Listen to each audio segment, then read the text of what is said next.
It is wonderful to be with you once again. I received a call from a lady this morning who inquired, "Robert, what is the significance of the phallic symbol of Shiva? Why do thousands of Hindus worship this phallic symbol? After all, isn't the symbol a penis?" So I sort of laughed, and I said, "May I answer this question at the class?" And she said, "Yes." So I will answer this question with a story. Thousands of years ago, in the dense forests of India, there lived a group of sadhus, or should I say, pseudo-sadhus. They were really hypocrites. They would imagine they were going into samadhi to see who could stay longer in samadhi. They would debate scripture for hours and argue over it and have fights over it. They would imagine they had kriyas and shake all over and dance all over. They were putting on all these acts. The sadhus were all married to beautiful women. The women were all virgins, for they wouldn't touch them. They think it was impure. So the women remained virgins. They were very passionate women, and they wanted to have love. But the sadhus wanted to show how pure they were. Now Shiva heard of this, and he said, "I must punish these people." He therefore took the form of a young boy, with a beautiful body and handsome features, and he appeared naked in the sadhus' camp. When all of the wives saw this good-looking guy, naked, they became real passionate. They wanted him. And so he made love to all of these wives at one time, which is a hard thing to do. The sadhus heard about this, and they became angry. They didn't know this was Shiva, and they said to each other, "We must get revenge." And they took out a book of curses. They found a real good curse, and they put the curse on Shiva. Shiva was just about to make love again to all the wives when his penis dropped off. A heck of a position to be in. At the same time, the sun stopped shining and the moon stopped shining. Everything was pitch black. The sadhus then understood that this young man was Shiva, and they said, "We must ask forgiveness. He came to teach us a lesson, and we did this to him. We must beg his forgiveness, or we may never see daylight again." They started to search for Shiva everywhere, but they couldn't find him. All they found was the penis.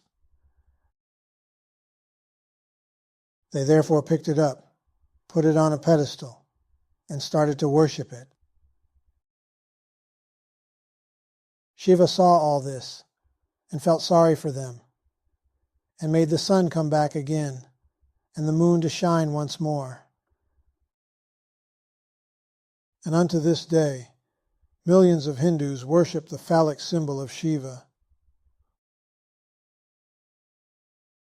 What is the moral of this story? When some of you guys are making love to someone else's wife, watch out. You never know what is going to happen. You can give it any moral you want. What does this story have to do with Advaita Vedanta? Altogether, absolutely nothing. So here we are. The truth is, of course, that there are no sadhus. There is no Shiva. There is no penis. There is no universe. There is no ignorance. There is no enlightenment. There is no thing that exists. Absolutely nothing exists. And the nothing doesn't even exist. There is nothing more to say. Everything is zero. Yet, it appears to us that everything does exist. Look how involved we become in the world. Just look at your life this very day and see the things you are involved in. The thoughts that came to you. The actions you took. As long as you believe the world is real, you must suffer accordingly. As long as you feel the body is real, then the world is real to you. And we talk about karma and reincarnation and all these other things we talk about. They do not mean a thing. They have no significance whatsoever. We're talking about the ineffable. Something beyond words and thoughts.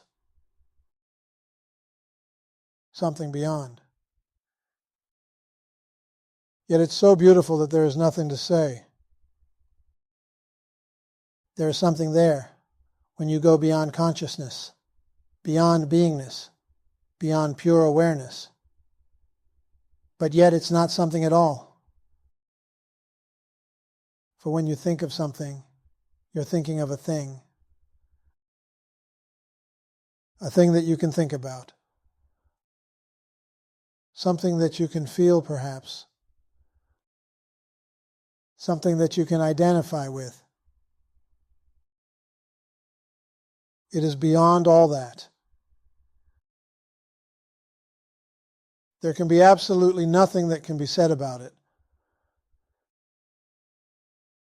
You can't even experience it. For to experience it, there must not be a you. The you has to be transcended, transmuted. Therefore, you can never experience this ineffable. And when the you is gone and no longer is there, there is no longer an experience. For again, there has to be a you to experience something. When the you is gone, who is to experience anything? The experiencer has been totally transcended, and the experience has been totally transcended. You are that. This is why the sayings like, Tat Tavam Asi, thou art that, Sat Chit Ananda, are words that have no definition, no explanation. When we say, you are that, do not try to evaluate that. For if you begin to evaluate it, you're using your mind, of course, and you'll come up with all sorts of answers. You will say, well, that is pure awareness. That is nirvana. But that is not what it is at all. It has no name, but it has no shape. It has no dimension. It is nothing that the human mind can ever comprehend. It is beyond the human mind. It is beyond nirvana. It is beyond pure awareness. It is not a thing. It is not a thought. It is not a feeling. It is not an emotion. It is simply that. When we talk about Advaita Vedanta, we talk about the 5 elements, the 3 gunas, the food body. All this talk is nonsense. It is exactly what it is. Spiritual talk. Spiritual talk gets you nowhere. Spiritual talk is for novices, people who are still debating, trying to win points, trying to come up with answers, asking all sorts of questions, debating spiritual points. All this is nonsense. So the wise person keeps silent. In the silence, there will come a time when you become that. We're not talking about absolute reality. Those are just words. Pure awareness. More words. We're talking about that. That may happen during the story I told you about Shiva, the phallic symbol. There really is a reason for telling you this story. It is one of the awakening stories. If you think about this story, you can awaken through it. This is why I tell you once in a while that everything we do here is for awakening. Do not take the words literally. Try to read between the lines. Everything is for awakening. But yet, if you come in here all filled up with so-called knowledge, ideas, concepts from all of your spiritual training, you're never going to get it. The way to come in here is with an open heart, where there is no question whether you know something or you don't know something. They're both imposters and keep you tied into Maya. If you think you know something, you're tied into Maya. And if you think you're empty and you don't know something, you're still tied into Maya. We want to get beyond this. Even when you say to yourself, I want to experience nothing, that too is Maya. People continue to ask me, Robert, why don't you give interviews? Why don't you advertise? Why don't you let people know you're here? You can have hundreds of people coming. Well, as I explained to some of you, 99% of all of the people in Los Angeles have been on spiritual paths and are all burned out. When they go to a meeting, they come to the meetings with sarcasm, with, let's see what this guy knows attitude. Let's see how much knowledge he has. And they ask the same questions over and over again that countless hundreds have asked before. So we're not looking for numbers. We're not looking for anything.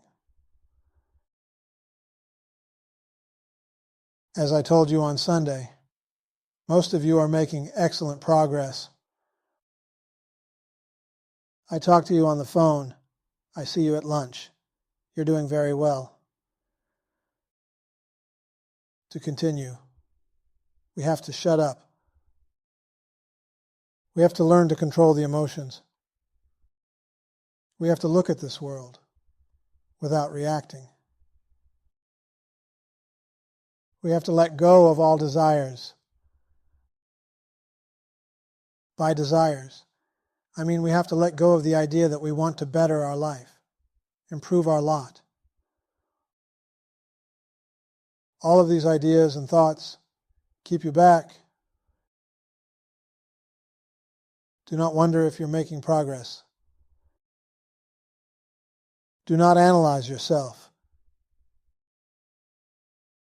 If you're coming to see me, I will take care of all of that for you. There is absolutely nothing you have to do. It is humility, compassion, love, peace that you begin to develop. As many of you have told me, I'm feeling more peace and love than I've ever felt in my life. This is not an accident. You deserve it. Some of you have let go of all of your fears that you've carried for years. Some of you have gotten rid of the chip on your shoulder that you've carried for years, believing everybody is out to get you. You're beginning to understand that there is no you to get. In other words, you're no longer hurtable. Some of you feel nothing at all is happening to you. You're the same way you always were. Not to worry. As long as you come to satsang, you will be taken care of. All is well. The universe is not what you think it is. No thing is what you think it is. You are not what you think you are. Do not concern yourself about your life. Do not concern yourself about your body, about your affairs. You can only live like this when you live spontaneously, when you live in the very second of existence. In this very second, there is only that which always was and will always be. You have to catch yourself in that split second of eternity. You are that eternity. Do not bother to look for eternity. Do not even look for that split second. Just be it. For when you look for it, you're using your mind, and your mind is a product of time and space. Therefore, if you try to find that split second with your mind, you'll never find it. When you just are in that very beingness, you are in that split second of eternity. It's really so simple. I tell you this all the time. Just be. Do not be this or that. Just be. Just say to yourself, I am. When you say to yourself, I am, you're just being.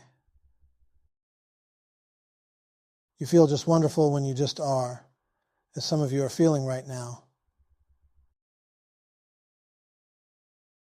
It's wonderful to drop everything,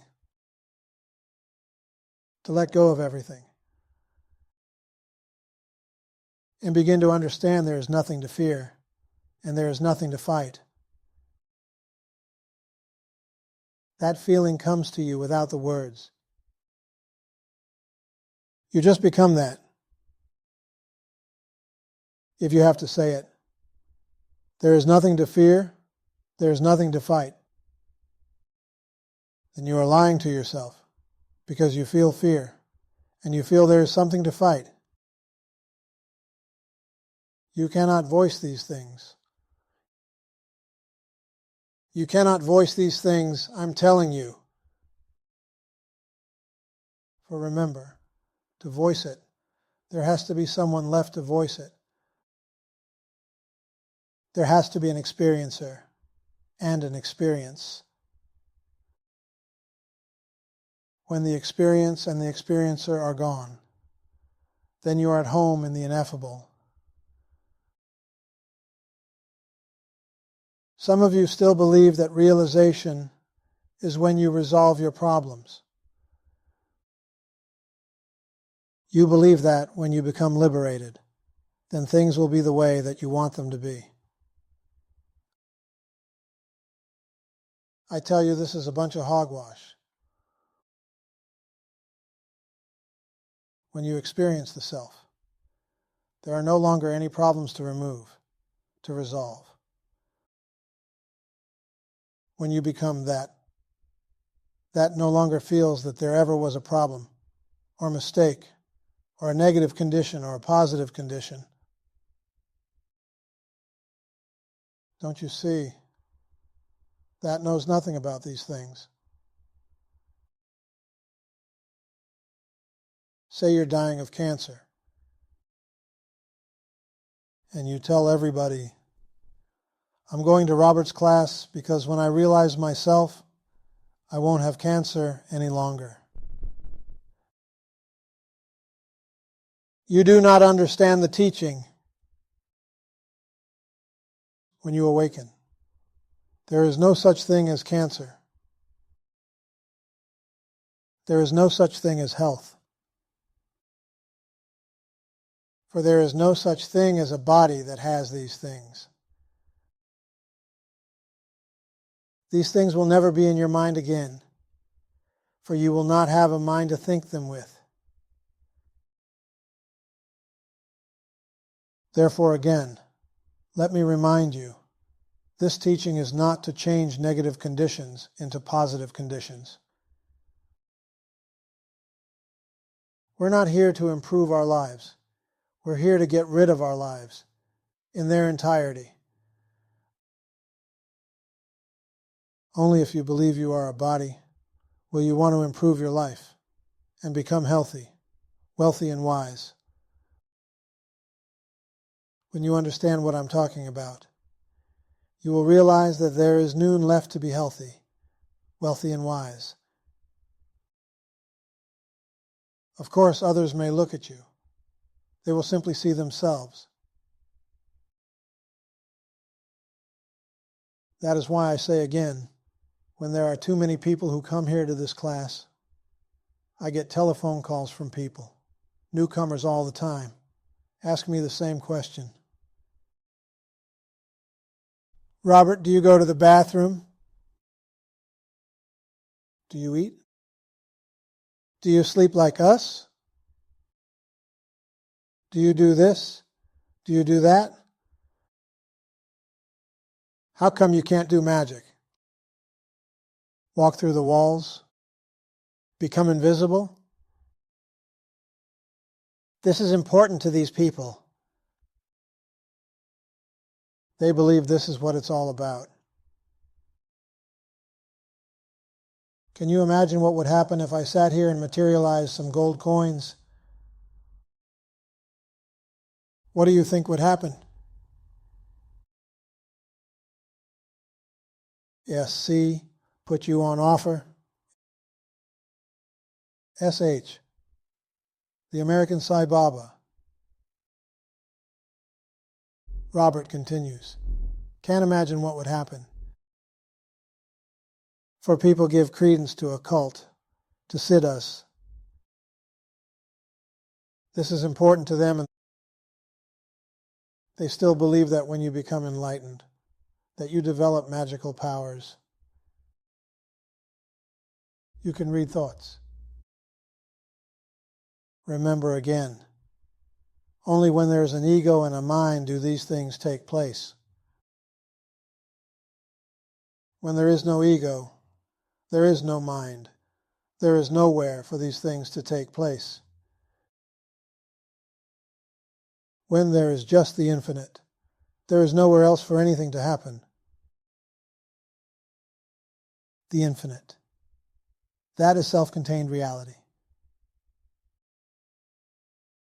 And there is no place for anything to go on. Yet again, becoming that puts you in a category that is completely and totally indescribable. There is nothing I can say about it. There is nothing I can do to make you see what I see, to experience. Be yourself. Do not try to prove anything. Do not try to find anything. I know that Fred can say, in the Bible it says, "Seek and ye shall find." But to whom was this written for? It wasn't written for people who wanted to be enlightened, or people who wanted to resolve their life and become totally transcended. It was written for the masses.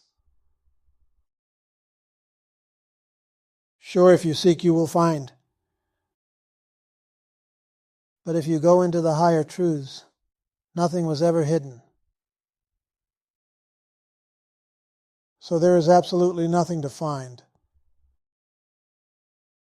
And there is no seeker. Can't you see now? When you have these quotations and these sayings and all these questions, there has to be a seeker. There has to be something to find, something to discover, something to become. When you realize that there is nothing to discover, there is nothing to become, there is nothing to find. What else is there to do?